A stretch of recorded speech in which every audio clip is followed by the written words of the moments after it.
সকালবেলা গিয়ে, মানে সকালবেলা না, এই একটু আগে আধা ঘন্টা হলো পড়ি মড়ি করে ছুটতে গিয়ে আমাদের পাড়ার দোকান থেকে পোস্ত কিনে নিয়ে এলাম। জানেন, শুক্রবার দিনটা তো মানে কি যে রান্না করব না ঠিক করতে পারি না।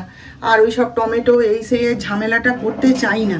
এমন রান্না করতে চাই যেটা মানে কোনো সবাই খেতে পারবে, কিন্তু টমেটো এই সেই এসবের কোনো ঝামেলা থাকবে না। ওই জন্য ভাবলাম আমি না, ওই জন্য খিচুড়ি করে দিই কি পোস্ত করে দিই। তাই আজকে ভাবলাম যে একটুখানি পোস্ত করব।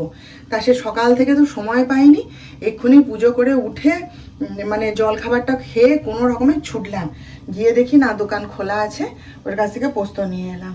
ওদের জন্য আলু পোস্ত করে দেবো, আর আমারও একটুখানি পোস্ত করে নেব, ডাল করব, ব্যাস ঝামেলা চুকে গেল। তো যাই হোক, গুড মর্নিং, পূর্বাস লাইফস্টাইলে স্বাগত জানাচ্ছি প্রতিদিনের মতোই। আশা করি সকলে ভালো আছেন।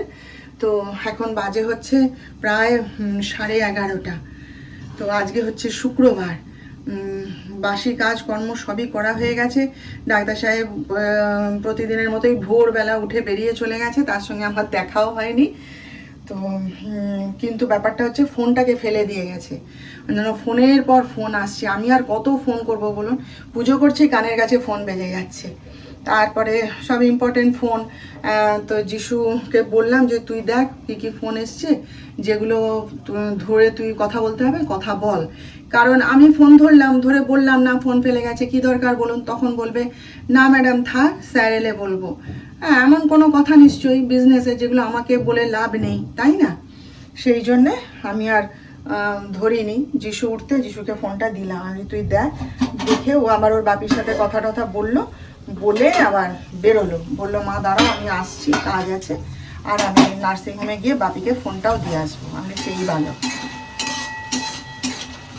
তো এসে এই রান্নাটা বসিয়ে দিয়েছি, একটু তাড়াতাড়ি রান্না করব, আজকে আমার ক্লাস আছে, সেই জন্য একটু হুটোপাটি করছি। ওই দেখুন, আজকে আবার ঠাকুর এসে গেছে, চারিদিক পরিষ্কার পরিচ্ছন্ন করা হচ্ছে। কালী পুজো এসে গেছে না, আমাদের পাড়ায় তো কালী পুজো, ওই জন্য এখন চারিদিক পরিষ্কার পরিচ্ছন্ন করা হচ্ছে। তারপরে লাইট লাগানো হবে।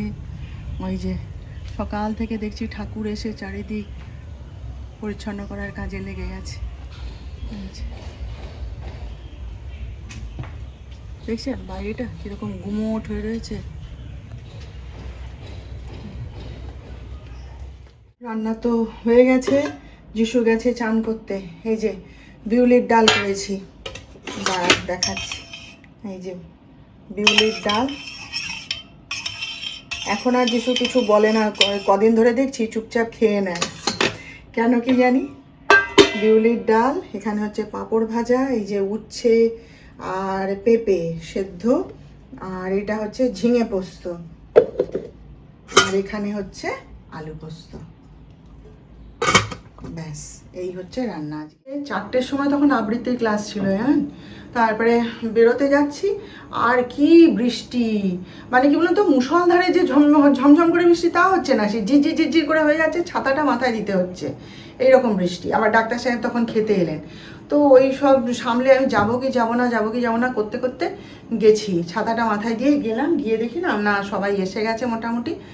তো শিখলাম, ভালোই লাগলো, অনেক দিন বাদে আবার ক্লাসটা করলাম। তো সবার সাথে একসাথে আবৃত্তি শিখতে ভালো লাগে, ভালো শেখাও হয় আর ভালো লাগে আর কি, হই হই করে হাসি মজা করে শিখে বাড়িতে এসে একটু বিস্কুট আর জল খেলাম। খেয়ে ওদের সাথে কথা বলতে বলতে মনে হলো আমার সুগার ফ্রিটা আজ কদিন হলো শেষ হয়ে গেছে, শুধু ভুলে যাই জানি, চা খাওয়ার সময় তখন মনে পড়ে। ওদের যে বলে দেবো ওরা নিয়ে আসে, তাও মনে থাকে না। আমার ছেলেটাও চিনি দিয়ে চাটা খেতে চায় না, ও সুগার ফ্রি খোঁজে। প্রতিদিনই কফি খাওয়ার সময় মা সুগার ফ্রিটা আনা হয়নি, তাই বলি না, বসেই আছি, এখন তো 5:45 বাজে সবে, যাই একটু নিয়ে আসি যা যা লাগবে বলে, তাই গেছিলাম আর কি। টোটো পেয়ে গেছিলাম যাওয়ার সময়, আসার সময় বোধহয় মিনিট 10-15 দাঁড়িয়ে আছি জানেন, একটা টোটো এদিকে আসবে না, আর সব টোটো ভর্তি।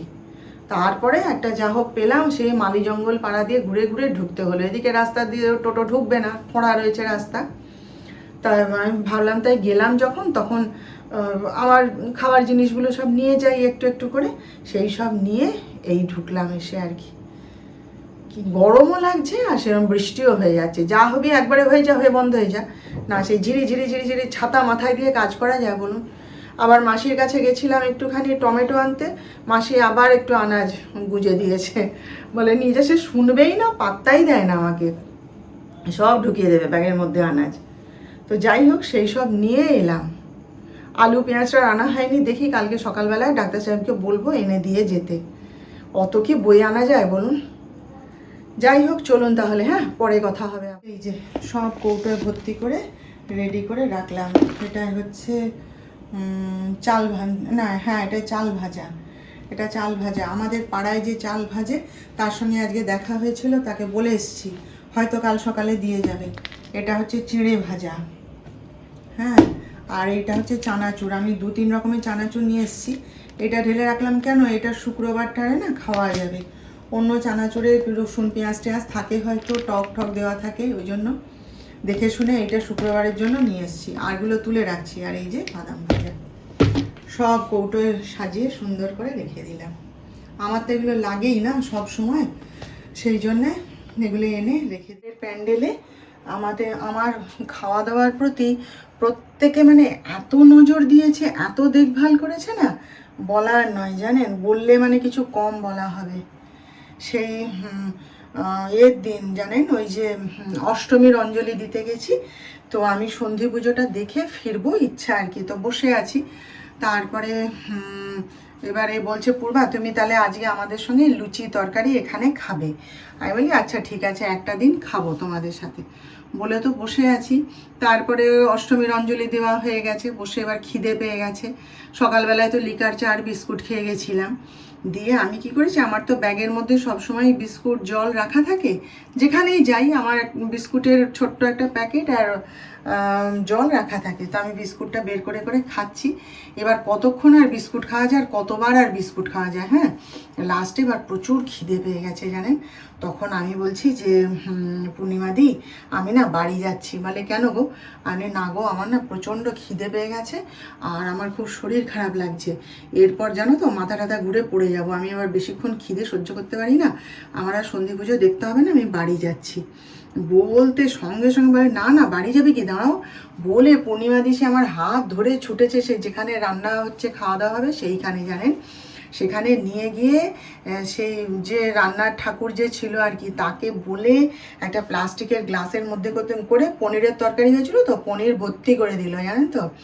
দিয়ে বলে তুমি এটা খাও, বলে নিজের সামনে দাঁড়িয়ে থেকে আমাকে খাওয়ালো। খাইয়ে 1 গ্লাস জল খেলাম, খেয়ে পেটের শান্তি হলো। তারপরে আবার সেই পুজো দিয়েছিলাম, সে ফলগুলো ছিল, তার থেকে আবার একটা পেয়ারা ওদেরকে দিয়েই কাটালাম, ছুরি ছিল ওদের কাছে, কাটিয়ে আবার আমি তনুশ্রীদি সবাই খেলাম। খেয়ে এবার পূর্ণিমাদি প্যান্ডেলে এসে সবাইকে বলে দিয়েছে আমি আসার আগে। সে প্যান্ডেলে মানে আমি ঢুকতে যতক্ষণ জনে জনে সুপ্রীতিদি থেকে শুরু করে চৈতালিদি প্রত্যেকে, হ্যাঁ রে তোর শরীর খারাপ করছিল না কি রে? সুপ্রীতিদি বলে পূর্বা কখনো এরকম কাজ করবে না, তোমার না সুগার, তুমি এরকমভাবে না খেয়ে কখনো থাকবে না বাবা, মাথা ঘুরে পড়ে যাবে আর সুগার ফল করে যাবে, বিপদ হবে, সব আনন্দ মাটি হয়ে যাবে। তুমি খাবে, খেয়ে তুমি পুজো দেবে, কিচ্ছু হবে না। তারপরে তনুশ্রী ছুটে এসছে, বলে ও দিদি তোমার শরীর খারাপ করছে? আমি বলি না না ঠিক হয়ে গেছে।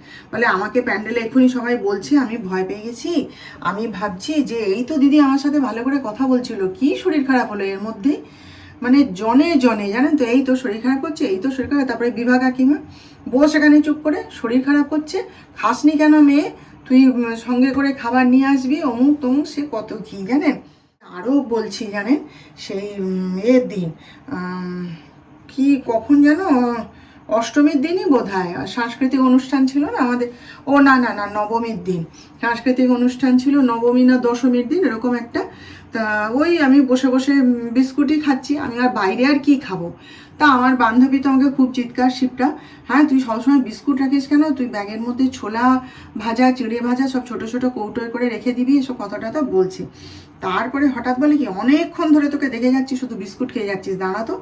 বলে সে আমার আর এক বান্ধবী অনিন্দিতা তার বাড়িতে টানতে টানতে নিয়ে গেল, ওই যেখানে প্যান্ডেল হয়েছে না, মানে ওদের বাড়ি সেইখানে, বাড়ির ধার ঘেঁষেই সব প্যান্ডেল হয়েছে, সেখানে তো হাত ধরে টানতে টানতে নিয়ে গেল। তারপরে অনিন্দিতা দেখি না চা করছে। বলে তোমার খিদে পেয়েছে, তুমি শুধু বিস্কুট খাচ্ছ কেন, তুমি তো আমার বাড়িতে চলে আসবে, আমারও সুগার। বলে সে জানেন একটা বাটিতে মানে থালার কি সুন্দর একটা ছোট্ট থালার মধ্যে করে আমাকে চিড়ে ভাজা ঝুড়ি ভাজা সব দিল। বলে তুমি এটা খাও, আমি চা করছি। বলে সে বড় এক কাপ আদা চা করে দিল। কি সুন্দর হয়েছিল চাটা খেতে। বলে দুজনের সামনে বসে আমার সঙ্গে গল্প করতে করতে আমাকে খাওয়ালো, দিয়ে তারপর জল টল খেয়ে বেরোলাম। বলে তোমার যখনই খিদে পাবে পূর্বা, খিদে চেপে রাখবে না, তুমি আমার কাছে চলে আসবে, আমারও সুগার, আমিও এগুলো খাই, আমার কাছে সব খাবার থাকে। বলে বলে তোর খিদে পেয়েছে, আমি অনেকক্ষণ থেকে তোকে লক্ষ্য করছি, আর তুই মুখ ফুটে কিছু বলবি না কাউকে, এটা হচ্ছে তোর দোষ। আমি বলি কী বলবো, খিদে পেয়েছে খাচ্ছি। তারপরে তো সমানে এই যে বিসর্জনের প্যান্ডেল প্রসেশনে গেলাম, সমানে এটা খাবি ওটা খাবি, সেটা কিনবো, বাদাম ভাজা কিনবো, চিড়ে ভাজা কিনবো, তোর খিদে পায়নি, তোর খিদে পাচ্ছে না? আমি না, আমার কিছু পাচ্ছে না। তারপরে চা হচ্ছে, পূর্বা চা খাবি চ। বলে আমি না, ওরা লিকার চা করবে না, তুই চ, আমার খিদে পায়নি। কোথায় ডালের বড়া হচ্ছে, ওর হাতে দিল, ও আমার জন্য নিয়ে এসে আমার হাতে, তুই একটা খা, আমি একটা খাই। তারপরে সেই অনিন্দিতা বলে তুমি এ খাবে, চিপস খাবে? আমি না গো, আমি ওসব খাই না। বলে দাঁড়াও তো, বলে সে কুরকুরে লেজ প্যাকেট ভর্তি করে কিনেছে। বলে আমিও খাই, তুমিও খাও। তা আমার তো ওই কুরকুরেগুলো খাওয়া যাবে, আমি আবার 2-4টে খেলাম। আমি বলি আর কিচ্ছু লাগবে না, এইসব টুকটাক খেতে খেতে পেট ভরে গেছে, চলো যাই আনন্দ করতে। তো ওরা এইভাবে আমাকে মানে আমার খাওয়া দাওয়া দিয়ে নজর রেখেছিল জানেন। এত ভালোবাসা পেয়েছি না ক্লাবের প্রত্যেকের কাছ থেকে, কারো মানে কাজের সম্পর্কে আলাদা করে বলার যাবে না, এত ভালোবাসা পেয়েছে না। তখন মনে হচ্ছে যে মানে এক সময় কত কথা কতজনের কাছ থেকে শুনেছি, কত অপমান সহ্য করেছি, আর এরা দেখুন কোথায় ছিল এরা। হ্যাঁ, আমার মানে আপনজনের থেকেও বড় আপন এরা। আমি সেদিনকে রাতে ডাক্তার সাহেবকে এসে বলছিলাম, তারপরে রাতে শুয়ে শুয়েও আমি চিন্তা করছি যে কোথায় ছিল এরা, কেন এদের সাথে আমার আগে দেখা হয়নি। এত ভালোবাসা পেয়েছি না ক্লাব থেকে, প্রত্যেকের কাছ থেকে, প্রত্যেকে এত আপন করে নিয়েছে, মানে ওই যে বললাম বললে কম হবে। সত্যি মানে এত আপনতা পেয়েছি ওদের কাছ থেকে বলার নাই, জানেন তো। সত্যি তখন মনে হচ্ছিল যে এরা আপনজনের থেকেও বড় আপন। তো চলুন তাহলে এবার শেষ করব ভিডিওটা। বাজে এখন প্রায় 10টা 40 হয়ে গেছে। তো রান্না বান্না হয়ে গেছে, খাবার দাবার বানানো কমপ্লিট, একটুখানি চা করতে এসেছি, আর রুটি বেগুন ভাজা করেছি, আমি খেয়ে নেব। তারপর ডাক্তার সাহেবের জন্য একটুখানি ডিম ভাজা করে দেবো। ডিম ভাজা মিষ্টি কফি এইসব দিয়েও খেয়ে নেবে। এখন গান করছে, এখন তো সহজে উঠবে না। আমি আমার খেয়ে নিয়ে ছোঁয়াছুঁয়ির হাত থেকে তো রেহাই পাই। আর যিশু রুটি খায়নি, আমার ছেলের আজকাল রুটি খেতে আর ভালো লাগছে না, দেখছি তাই। সে ম্যাগি বানিয়ে দিলাম, ম্যাগি খেলো, ম্যাগি মিষ্টি এসব খেয়ে নিয়েছে। তো যাই হোক, চলুন তাহলে, আজকে অনেক গল্প করলাম আপনাদের সাথে। আবারও যখন সময় সুযোগ পাবো আবারও জানাবো, আবারও অনেক গল্প করব। কেমন লাগলো আজকের ভিডিওটা জানাবেন। ভালো লাগলে প্লিজ একটা লাইক শেয়ার ও সাবস্ক্রাইব করে আমাকে জানিয়ে দেবেন।